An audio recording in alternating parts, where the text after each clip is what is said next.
बोलिए हनुमान जी महाराज की, गौ माता की, गंगा मैया की, यमुना मैया की, बद्री विशाल भगवान की, काशी विश्वनाथ की, सद्गुरुदेव भगवान की, हनुमान जी महाराज की, सनातन संस्कृति की, सत्य परंपरा की। ओम नमः पार्वती पते हर हर महादेव। सभी लोग हाथ खड़ा करके बोलेंगे माँ। हम कहेंगे गौ माता, आप कहेंगे राष्ट्र माता। गौ माता, गौ माता, राष्ट्र माता। गौ माता, माँ। सबसे पहले 72 फुट हनुमान जी महाराज के चरणों में प्रणाम करते हुए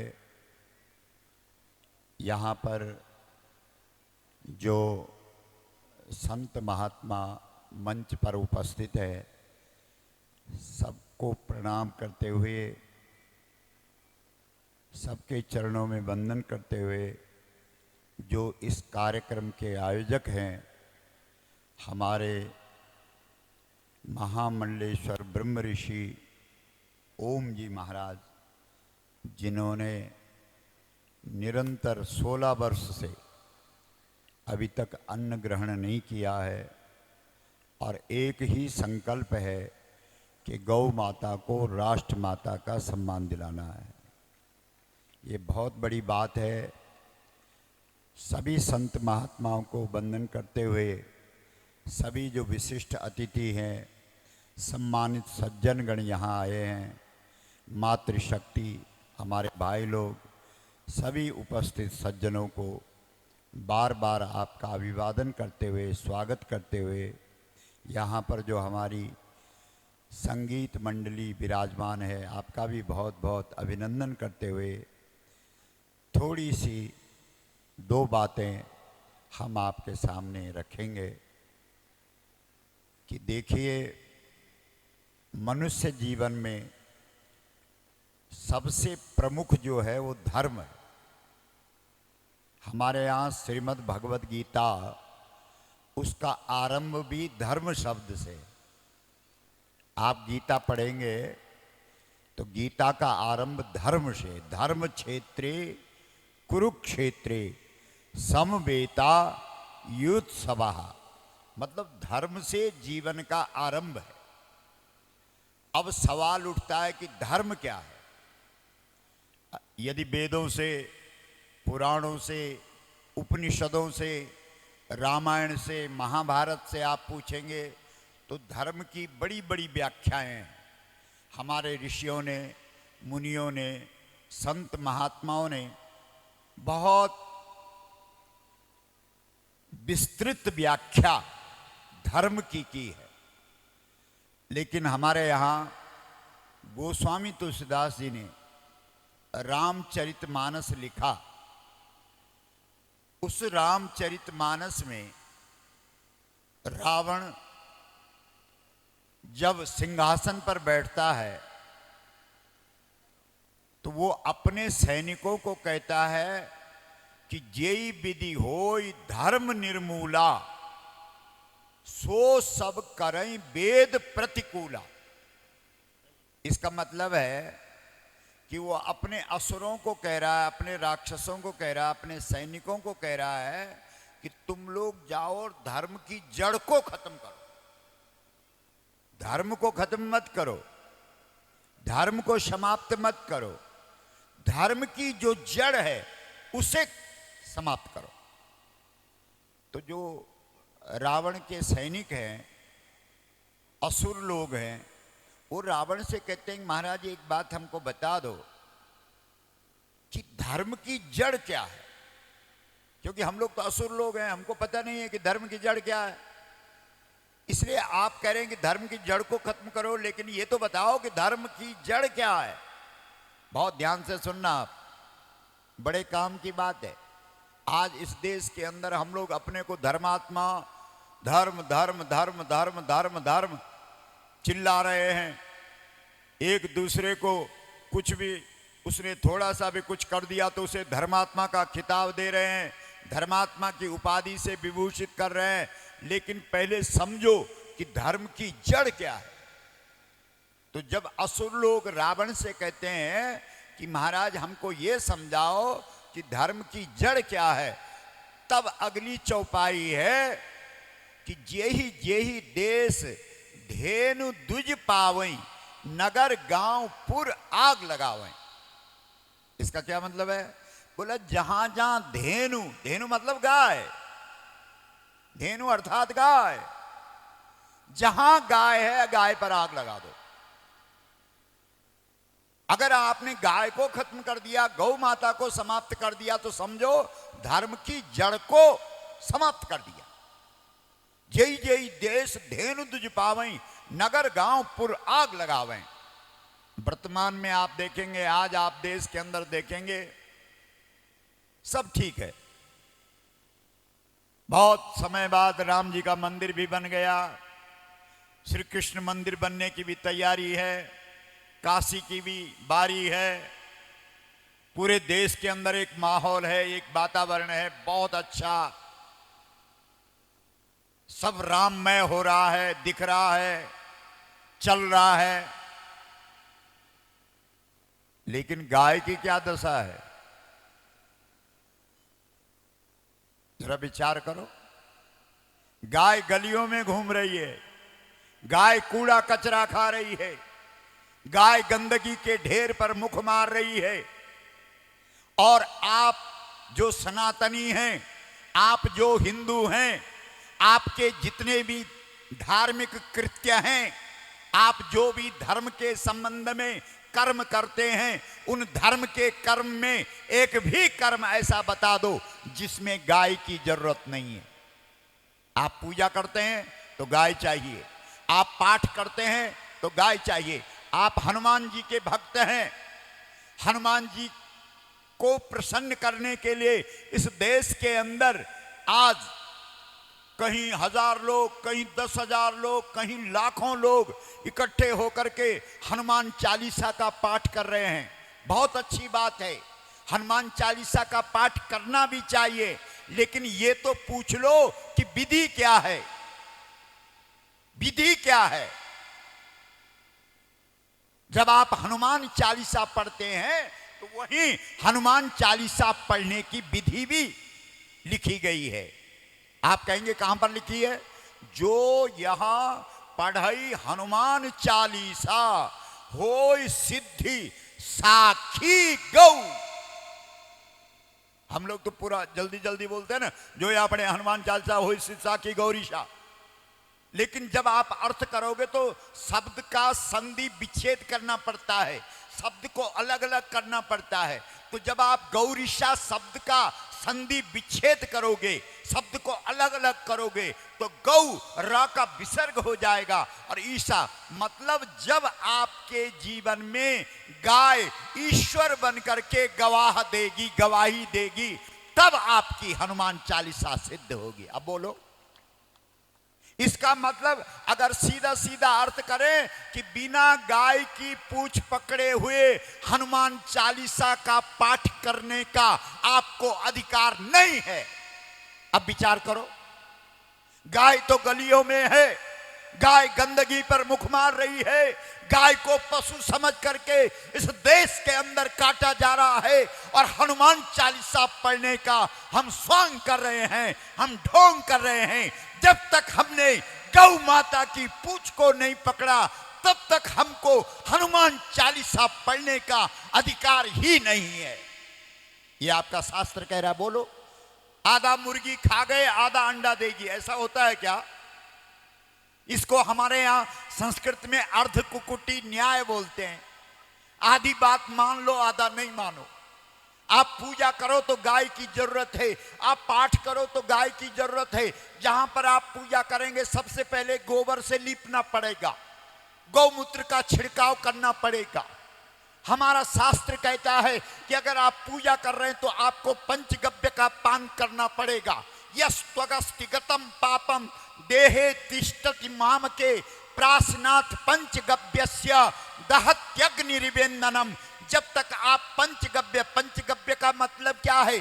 गाय का दूध, दही, घी, गाय का गोबर और गौमूत्र, इन 5 का सम्मिश्रण, इनको इकट्ठा करके जब तक आप पंचगव्य नहीं पीते हैं तब तक आपको पूजा पाठ, जप तप, यज्ञ, दान, तीर्थ, व्रत, श्राद्ध, पिंड, तर्पण, कथा, कीर्तन, योग, किसी भी सत्कर्म करने का अधिकार ही नहीं है। बोलो आप, सब चल रहा। विचार करो भाई बहन, अगर धर्म की बात करते हो तो तुम्हारा जो सनातन धर्म है, इस सनातन धर्म की जो मूल जड़ है वो गाय है। इसलिए इस देश के सनातनियों को अगर अपने धर्म को बचाने की बात कर रहे हैं तो सबसे पहले गौ माता को बचाना पड़ेगा। जब तक गाय नहीं बचेगी तब तक आपका धर्म नहीं बचा। हमारे देश के अंदर जो भारत शब्द के साथ माता शब्द है, वो माता कोई और नहीं, वो गौ माता है। दुनिया के किसी देश के नाम के साथ माता शब्द नहीं जुड़ा है, लेकिन भारत शब्द के साथ माता शब्द जुड़ा है, और वो माता कोई और नहीं, वो गौ माता है। क्योंकि हमारी संस्कृति कहती है, हमारी संस्कृति, हमारे वेद, हमारे धर्म ग्रंथ बोलते हैं कि पृथ्वी जो मिट्टी पत्थर है वो उसका जड़ रूप है, लेकिन पृथ्वी का जो चेतन रूप है वो गाय है। आप अपने वेदों को, पुराणों को, उपनिषदों को सुनते और पढ़ते हैं कि जब जब पृथ्वी पर अत्याचार बढ़ता है, पृथ्वी पर जब पापाचार बढ़ता है, पृथ्वी जब दुखी होती है तो वो गाय बन करके खड़ी होती है, और उस गाय के लिए यानी उस पृथ्वी के लिए भगवान का अवतार होता है। इसका मतलब है हम भारतीयों के लिए, हमारी भारतीय संस्कृति में पृथ्वी केवल मिट्टी पत्थर नहीं है, हमारी संस्कृति में जो धरती है वो गाय है। अगर हमें अपने राष्ट्र के प्रति प्रेम है तो भारतीय संस्कृति के अनुरूप हमें गाय के प्रति प्रेम होगा, तब हम मानेंगे कि हमें अपने राष्ट्र के प्रति प्रेम है। अगर हमारा प्रेम गाय के प्रति नहीं है तो हम राष्ट्र प्रेमी हो ही नहीं सकते, क्योंकि हमारी संस्कृति धरती को गाय के रूप में देखती है। श्रीमद् भागवत के अंदर एक राजा हुआ है जिसका नाम है राजा पृथु। पृथु ने सबसे पहले जैसे ही राजगद्दी पर बैठा तो सबसे पहले धरती को याद किया, स्मरण किया कि हे धरती तू मेरे सामने प्रकट हो जा। और जब राजा पृथु ने धरती को स्मरण किया तो धरती गाय बन करके राजा पृथु के सामने प्रकट हुई। जब राजा पृथु के सामने धरती गाय बन करके प्रकट हुई तो राजा पृथु ने कहा कि हे गौ, तुम मेरी प्रजाजनों के लिए जो इनको चाहिए वो दो। तब पृथ्वी जो गाय बन करके खड़ी हुई है वो कहती है, राजा मैं सब कुछ दे सकती हूं, मेरे पास धर्म भी है, मेरे पास अर्थ भी है, मैं कामना पूरी करने वाली कामधेनु भी हूं, और मैं बैतरणी नदी पार कराने वाली कामधेनु गौ माता भी हूं। मेरी पूंछ पकड़ने वाला बैतरणी नदी से भी पार हो सकता है, लेकिन मेरी एक शर्त है। राजा पृथु ने कहा, तुम्हारी क्या शर्त है, बोलो, मेरे सामने रखो। तो धरती माता जो गौ माता बन करके खड़ी हुई थी उसने कहा, राजा मेरी एक ही शर्त है, तू राजा है, तू मुझे सम्मान दे। बोला, कौन सा सम्मान दूं? तो पृथ्वी बोलती है, गाय माता बोलती है, तू मुझे मां का सम्मान दे तो मैं धर्म भी दूंगी, अर्थ भी दूंगी, कामना पूर्ति भी करूंगी और मुक्ति भी दूंगी। इसका मतलब है राजा से इस देश की धरती ने, गौ माता ने एक ही मांग रखी है, और वो मांग है कि मुझे माता का सम्मान दिया जाए। आ गई समझ में आप लोग? और आपके देश के अंदर गाय को क्या सम्मान मिला हुआ है, गाय को क्या दर्जा मिला है? जब भारत विश्व का गुरु था तब इस देश के अंदर गाय को माता का सम्मान प्राप्त था, लेकिन जब विदेशी आक्रमणकारी इस देश के अंदर आए तो उन्होंने गाय को माता के दर्जे से हटा करके उसको पशु का दर्जा दे दिया, और वो पशु का दर्जा आज तक इस देश के अंदर गाय के साथ जुड़ा हुआ है। हम इस देश को स्वतंत्र उस दिन मानेंगे, हम उस दिन समझेंगे कि हमारा भारतवर्ष आजाद हो गया जिस दिन इस देश की सत्ताएं जिस दिन इस देश की सरकारें गौ माता को राष्ट्र माता का सम्मान देंगी। हम धन्यवाद देते हैं अपने ओम जी महाराज को, जिन्होंने ये प्रण लिया है, जिन्होंने ये संकल्प किया है, जो दिन रात हनुमान जी की महाराज की आराधना इसलिए कर रहे हैं कि इस देश के अंदर गाय को पशु के दर्जे से हटा करके गौ माता को इस देश के अंदर राष्ट्र माता का सम्मान मिले। बोलो सही है कि गलत है? अरे हाथ खड़ा करके बोलो, जरा हाथ खड़ा करके बोलो मां। ये दुनिया का सबसे पावरफुल शब्द है और इस शब्द के साथ तुम्हारा जन्म हुआ है। बाकी जो शब्द हैं वो बाद में तुमको मिले हैं, कुछ मां से मिले, कुछ पिता से मिले, कुछ गुरु से मिले, लेकिन ये मूल शब्द जैसे तुम्हारा जन्म हुआ, तुम पैदा हुए, यही शब्द तुम्हारे मुख से निकला है। और वो क्या शब्द है? जोर से बोलो, जरा हाथ खड़ा करके बोलो। और ये शब्द कौन बोलती है? गाय बोलती है। और एक बात और ध्यान से सुन लो, तुम्हारे वेद कहते हैं मां को सम्मान दो, तुम्हारे वेद कहते हैं पिता को सम्मान दो, तुम्हारे वेद कहते हैं गुरु को सम्मान दो, तुम्हारे वेद कहते हैं अपने बुजुर्गों को सम्मान दो। लेकिन जब तक तुमने गौ माता को सम्मान नहीं दिया, जब तक तुमने गाय को प्रतिष्ठा नहीं दी, तब तक तुम किसी को प्रतिष्ठा देने के लायक ही नहीं हो। इसका मतलब जब तक तुम गाय को प्रतिष्ठा नहीं दोगे, तब तक तुम्हारे द्वारा दी गई प्रतिष्ठा कहीं नहीं लगेगी, कहीं नहीं चढ़ेगी। इसलिए भाई बहन, जो विदेशी लोग इस देश के अंदर आए, चाहे वो मुगल आए अथवा अंग्रेज आए, उन्होंने गाय को माता के दर्जे से हटा करके और पशु के दर्जे में रख दिया। और आज तक स्वतंत्र भारत में भी लोगों ने गाय बछड़ा या गाय बैलों की जोड़ी चुनाव चिन्ह बना करके इस देश की भावना का दोहन किया, लेकिन गौ माता को माता का सम्मान नहीं दिया। उसी प्रकार से जो आज की सरकारें हैं, इन्होंने भी और बातें की। हम लोग कहते हैं कि आज हमारे देश के अंदर राम आ गए हैं, लेकिन मेरा आप सबसे निवेदन है, आग्रह है, इस देश के अंदर अगर राम आए तो किसके लिए आए? मुझे जवाब दो। आपका वेद कहेगा, आपके पुराण कहेंगे, विप्रधेन सुर संत हित लीन मनुज अवतार। राम ने मनुष्य का अवतार लिया, किसके लिए लिया? धेनु, गाय के लिए लिया। अगर वो गाय गलियों में दुखी है, अगर वो गाय पशु समझ करके उसका तिरस्कार हो रहा है, अगर उस गाय का अनादर हो रहा है, अगर उस गाय का अपमान हो रहा है, तो बोलो क्या राम का काम हो रहा है? बोलो, हाथ खड़ा करके बोलो। तब राम का काम इस धरती पर होगा, जब इस देश के अंदर गौ माता को राष्ट्र माता का सम्मान मिलेगा। इसलिए अगर तुम धर्म की बात करते हो, अगर धर्म पर चलना चाहते हो, तो इस देश का पहला कार्य है गौ माता को इस देश के अंदर राष्ट्र माता का सम्मान मिलना चाहिए। बोलो, मिलना चाहिए कि नहीं? जरा हाथ उठा करके बोलो। हम कहेंगे गौ माता, आप कहेंगे राष्ट्र माता। गौ माता, गौ माता, गौ माता।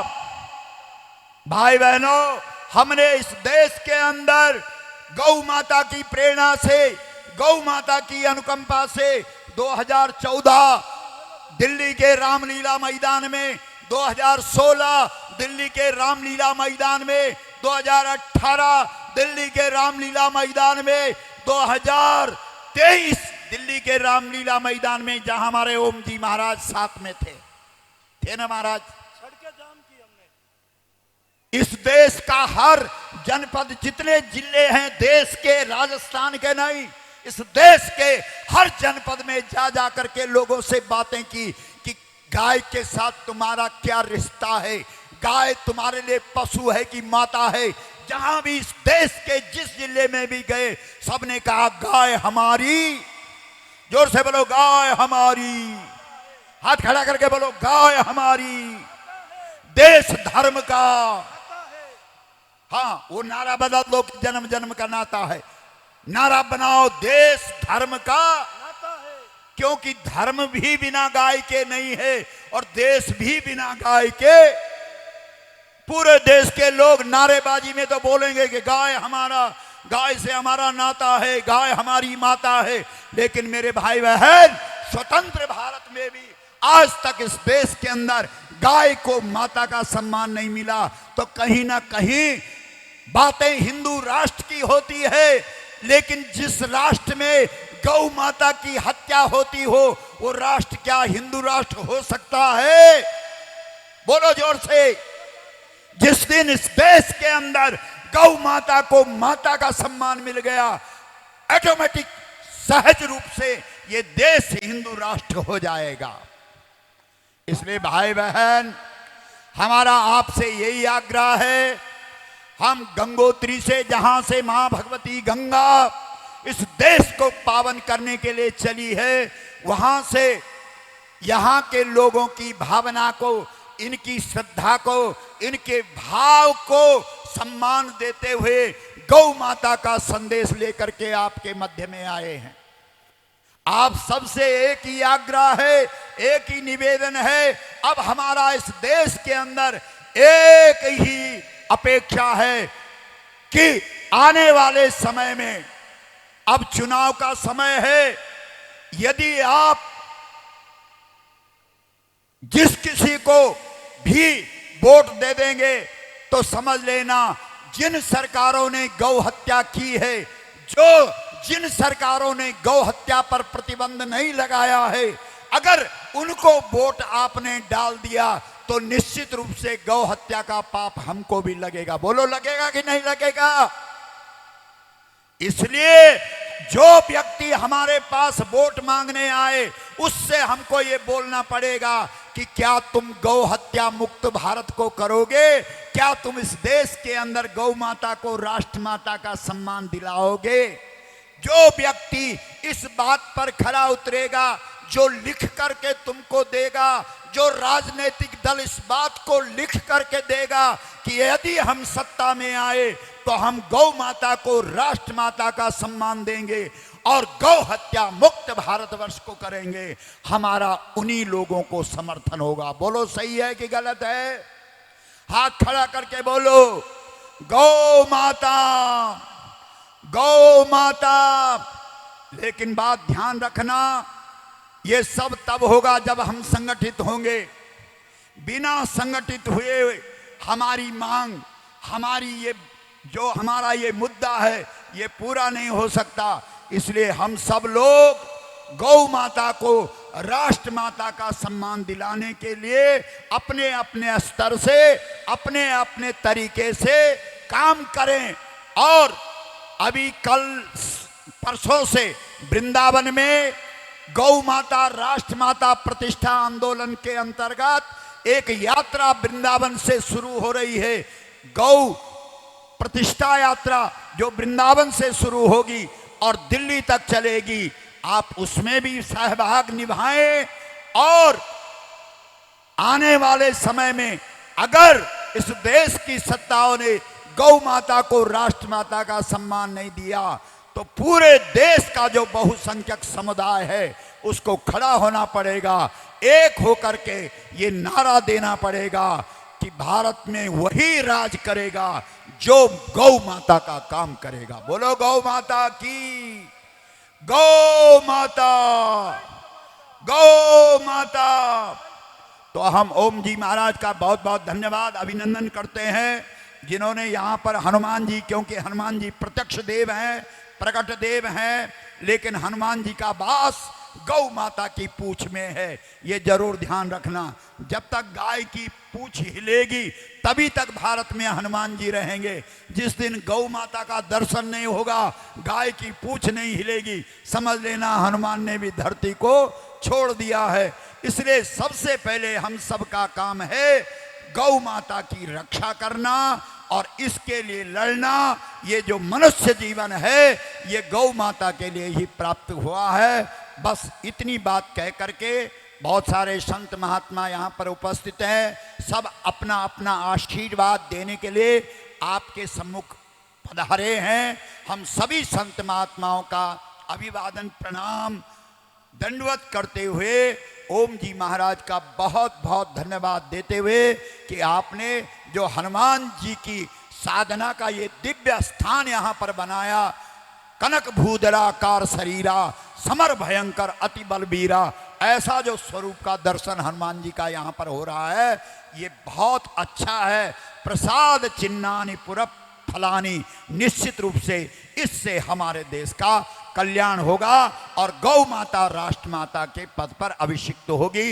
इन्हीं शब्दों के साथ आप सबको धन्यवाद और संत महात्माओं को प्रणाम करते हुए अपनी वाणी को विराम। बोलो गौ माता की, गौ माता, गौ माता, गौ माता, मां। बहुत बहुत धन्यवाद। बहुत दूर से